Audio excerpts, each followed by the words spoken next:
Sejam muito bem-vindos a mais um vídeo no KMBS Esportes. E hoje eu inicio uma série de vídeos falando sobre os 4 grandes times de São Paulo, sobre a janela de transferência de cada um deles, sobre a expectativa para 2023. E eu vou fazer essa série de vídeos numa ordem de força, digamos assim.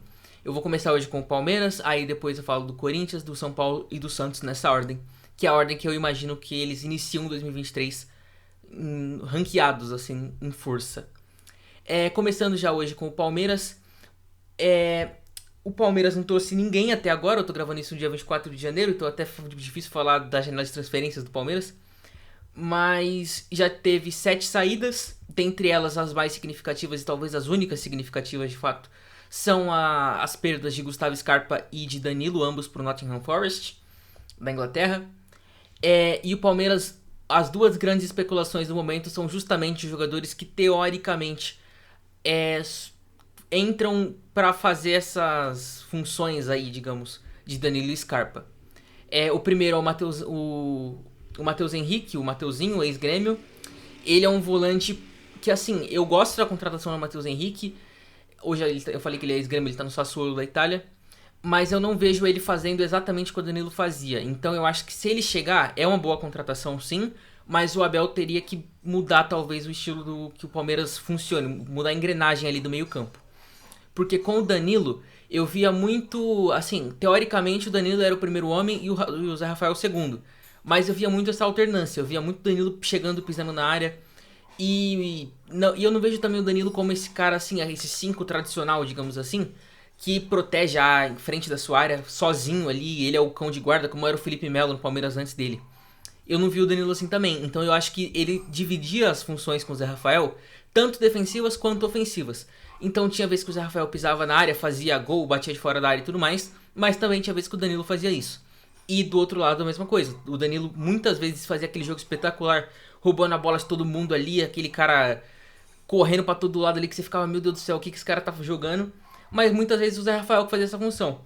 Então, eu acho que no time do Abel, eles complementares, assim. Quando um jogava um pouco abaixo, o outro ia um pouquinho acima e supria a partida ruim que o outro volante estava fazendo. Com o Matheus Henrique, eu acho que isso não aconteceria, porque eu acho ele uma característica bem diferente do Danilo. Eu não vejo ele fazendo essa função nem do 5 tradicional, de proteger a frente da sua área e deixar o Zé Rafael ir, mas eu também não vejo ele sendo esse cara de pisar na área do adversário e eventualmente o Zé Rafael ficando. Eu vejo ele um cara muito mais de controle de jogo, um cara que funciona quando seu time tem a posse de bola, um cara dinâmico, consegue gerar o jogo muito rápido, muito inteligente, um excelente passe, mas que mudaria o estilo do Palmeiras caso ele viesse. Hoje eu vejo, mesmo ele vindo, o Jailson estando à frente. Eu vejo, tipo assim, inicia o Campeonato Brasileiro, o time do Palmeiras no meio campo à frente começa com o Jailson ou até o Gabriel Menino e Zé Rafael. Eu não vejo o Matheus Henrique chegando e já roubando a posição assim tão fácil. Mas como eu disse, é um excelente jogador e caso o Abel conseguisse encaixar o elenco ali, o time, seria um baita reforço pro Palmeiras e a gente sabe que o Abel é mais do que capaz de fazer isso.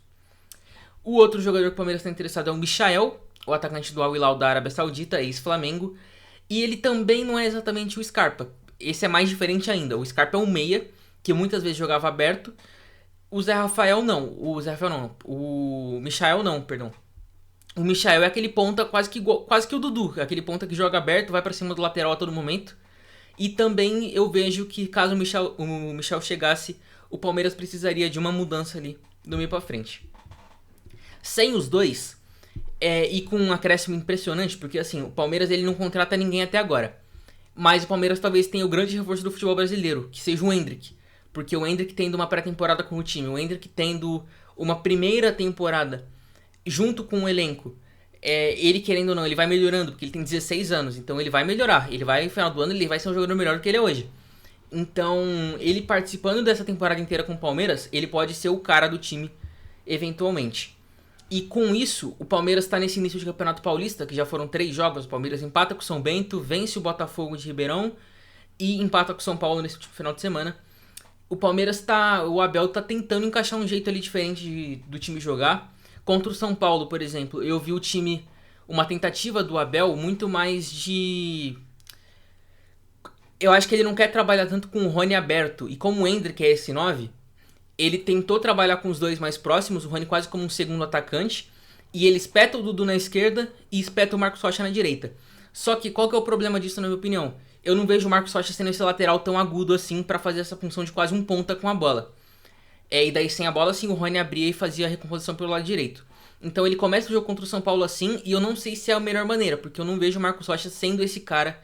Eu acho o Marcos Rocha excelente em diversos aspectos do jogo, mas eu acho ele ofensivamente muito mais um construtor por dentro do que um lateral que chega no fundo toda hora e faça essa função quase que de um ponta. Então, ou o Abel, na minha opinião, volta o Dudu pra direita, que é até onde o Dudu joga melhor, e espeta o Piquerez, que também não acho que seja esse cara, mas acho que ele é mais esse cara do que o Marcos Rocha. Ou então ele continua no esquema o esquema tradicional do Palmeiras, digamos assim, que foi nos últimos tempos e que foi durante o jogo de São Paulo também. Acho que no final do primeiro tempo, no começo do segundo, ele coloca o Rony aberto pela esquerda, o Dudu aberto pela direita. Ele já volta ao esquema tradicional. E que nessa partida não funcionou, porque nada funcionou nesse jogo, o Palmeiras não jogou bem. O São Paulo foi organizado e tudo mais, mas também não foi um grande jogo, foi um jogo ruim, né? Foi um jogo de uma média ruim, digamos assim. E com o Michael, eu acho que, assim, seria mais conveniente pro Abel Ferreira usar o esquema antigo, usar o Michael numa ponta, o Dudu na outra e o Veiga por dentro, com o Endrick ou o Rony na frente. O problema é que, nesse caso, Endrick e o Rony ficariam no banco. O Rony, assim, o Rony talvez seja o grande nome da era Abel no Palmeiras. Do meio pra frente, talvez. É porque teve um momento do Veiga, teve um momento do Scarpa, teve um momento do Dudu. Mas eu acho que o Rony, assim, ele foi muito linear. O Rony sempre que você olha, ele faz gol. Ele virou artilheiro do Palmeiras na Libertadores. Da história do Palmeiras na Libertadores. Então, é difícil tirar esse cara do time. Ele é um cara que ajuda muito ali na frente, ajuda a pressionar o zagueiro adversário. Mas o Endrick também pode fazer essa função. E é aquela dúvida boa pro Abel, né? Endrick ou o Rony é uma excelente dúvida pro Abel pra montar esse time. Eu ainda acho que o Palmeiras precisa de mais gente, tá? Porque o Palmeiras, vale lembrar, desde que o Abel chegou em 2020, ele foi campeão da Copa do Brasil em 2020, campeão da Libertadores, aí ele ganha a Libertadores 2021 e ele ganha o Brasileiro 2022 e o Campeonato Paulista 2022. Um time que ganha tudo isso em 3 anos, ele não pode se contentar em trazer Michael e Matheus Henrique. Com todo o respeito aos dois, que seriam excelentes reforços, mas, assim, o Palmeiras precisa de um banco. O time titular do Palmeiras é espetacular. Mas se o Palmeiras quiser competir com o Flamengo na Copa do Brasil, no Brasileiro e na Libertadores, que eu acho que o Flamengo vem esse ano pra tentar ganhar os 3, eu não acho que vai conseguir. Mas eu acho que o Flamengo vem pra brigar pelos 3. O Palmeiras precisa de elenco. Porque quando você tira, por exemplo, o Rafael Veiga, entra quem? O Bruno Tabata? O Bruno Tabata tem flashes ali de um bom jogador, mas ele não demonstrou isso no Palmeiras ainda. Vem que o Atuesta, que também é outro, que chegou ali com um statuzinho, mas nada demais. Aí você tira o... É que agora, se vier o Michael, eventualmente entraria Rony ou Endrick, que a gente tivesse no banco. Mas hoje, no elenco de hoje, o atacante de reserva do Palmeiras é o Rafael Navarro. Ou é o Flaco Lopes. Ou então o Breno Lopes, que também tem uma conversa de ir pro Fortaleza. Então, assim, o elenco do Palmeiras é deficitário no banco. E isso é o grande problema, acho que da gestão da Leila, assim, desde que ela chegou, que ela não reforça o time, né? E isso talvez tenha a culpa do Abel, talvez o Abel, não sei, seja muito criterioso nas contratações, ou então o Abel, ele gosta de trabalhar com um elenco mais curto, mas enfim, eu não gosto do elenco do Palmeiras tirando os titulares, eu acho que falta muita gente pra ser do nível do Flamengo. Eu acho que hoje existe uma diferença entre os dois e o Abel Ferreira, por ser o melhor técnico do Brasil, ele equipara os dois times. Então, o que a gente pode falar do Palmeiras é que, assim, precisa melhorar tanto o desempenho, mas aí é muito cedo pra falar, porque foram só 3 jogos, e isso eu acho que eventualmente o Abel encontra uma solução pro time, para as deficiências que eu disse. E também precisa reforçar esse elenco para conseguir competir com o Flamengo no ano, que provavelmente são os dois times que vão brigar por títulos na temporada. Eu vejo o Palmeiras vencendo alguma coisa esse ano novamente, porque eu acho que é muito difícil o Flamengo conseguir vencer os 3. Ano passado a gente viu o Flamengo ganhando tanto a Copa do Brasil quanto a Libertadores, mas aí chega no Brasileiro, assim, jogou com o time reserva muitas vezes e não conseguiu acompanhar o Palmeiras. Então, eu acho que eventualmente o Palmeiras vai ganhar alguma coisa esse ano. E não falo de Campeonato Paulista, tá? Porque Campeonato Paulista eu acho que... Não diria que é obrigação, porque tem Corinthians, São Paulo, tem Corinthians, São Paulo e Santos, que são 3 grandes times do futebol brasileiro. Mas não tem a relevância necessária atual momento do Palmeiras. Então, se o Palmeiras termina 2023 sendo campeão apenas do Campeonato Paulista, é um ano decepcionante.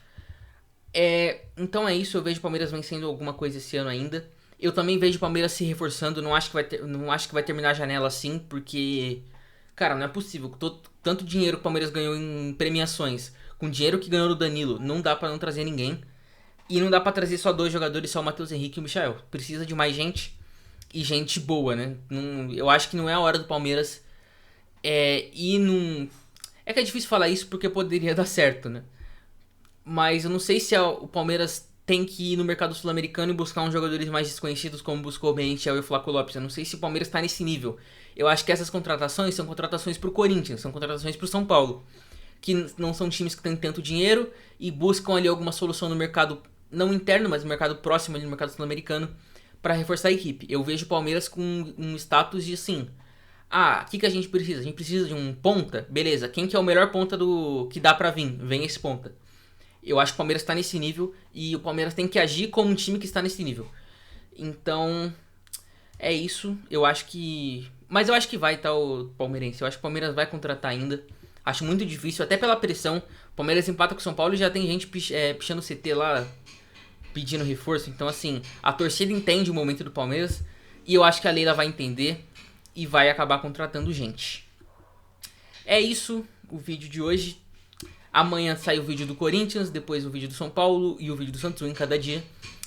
Se você gostou, deixa o like, comentem aí o que vocês acham da temporada do Palmeiras, se vai ganhar alguma coisa ou não, o que vocês acham da postura da Leila até aqui nesse ano. Compartilhem o canal com seus amigos, o que mais? Ativem o sininho e é isso. Se inscrevam no canal também, obviamente. E é isso, vou ficando por aqui. Até a próxima.